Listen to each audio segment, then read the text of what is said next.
आणि आताची एक अपडेट पाहूयात। मंत्री छगन भुजबळ यांनी एक महत्त्वाची अशी बैठक बोलावलेली आहे।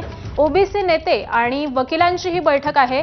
मंत्री छगन भुजबळ यांनी कॅबिनेट बैठकीवर बहिष्कार घातलेला आहे, तिथून ते बाहेर निघालेले आहेत आणि त्यानंतर ही महत्त्वाची अशी एक बैठक त्यांनी आयोजित केलेली आहे आणि या बैठकीसाठी महत्त्वाचे असे ओबीसी नेते आणि त्याचबरोबर वकिलांना देखील आमंत्रित करण्यात आले आहे। आणि आज संदर्भातले अधिकचे अपडेट्स जाणून घेऊयात आपले प्रतिनिधी निलेश बुधावले यांच्याकडून। निलेश, मंत्री छगन भुजबळांनी ही महत्त्वाची बैठक बोलावलेली आहे, नेमके कोण कोण या बैठकीसाठी हजर राहणार आहेत, काय अपडेट्स आहेत?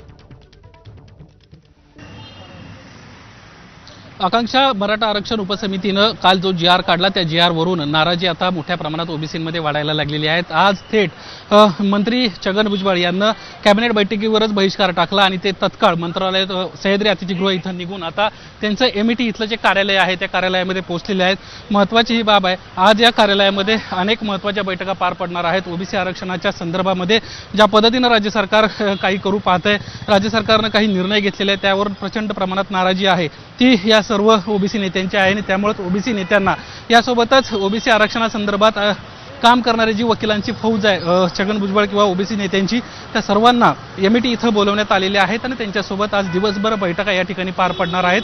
आणि त्यानंतर साधारणपणे सोमवारी मराठा आरक्षणाचा जो जी आर नुकताच काढण्यात आलेला आहे त्या विरोधामध्ये ओबीसींची एक महत्त्वाची याचिका जी आहे ती कोर्टात दाखल होणार आहे, त्याचीच तयारी म्हणून आज ही बैठक पार पडताना पाहायला मिळत आहे।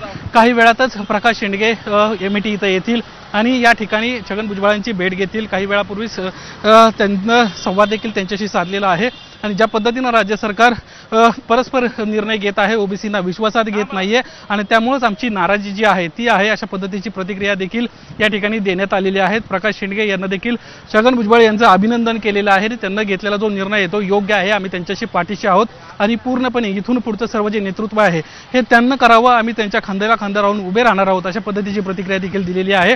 आणि आता ओबीसी नेते हळूहळू एमईटी इथल्या कार्यालयामध्ये यायला सुरुवात होईल। काही क्षणांमध्येच या बैठकीला सुरुवात होणार आहेत। सध्या या ठिकाणी स्वतः छगन भुजबळ आहेत, यासोबतच आरक्षणाची जी लढाई कोर्टामध्ये लढतात ते माजी खासदार समीर भुजबळ हे देखील या ठिकाणी आहेत। आमदार पंकज भुजबळ देखील या ठिकाणी पोहोचतील आणि भुजबळ कुटुंबासोबत वेगवेगळ्या क्षेत्रातले जे वकील आहेत, वेगवेगळ्या क्षेत्रात काम करणारे, यासोबतच आरक्षणाच्या लढाईमध्ये प्रामुख्याने ज्यांना महत्त्वाची भूमिका बजावलेली आहेत ते वकील या ठिकाणी येतील आणि त्यांच्यासोबत चर्चा होताना पाहायला मिळेल आणि त्यानंतर खऱ्या अर्थानं ओबीसींची जी कोर्टातली लढाई आहे ती सुरू होताना आपल्याला आकांक्षा पाहायला मिळणार आहे।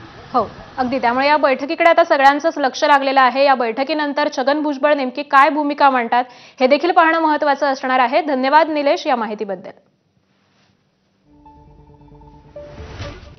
तर भुजबळांच्या या भूमिकेचं प्रकाश शेंडगेंनी देखील स्वागत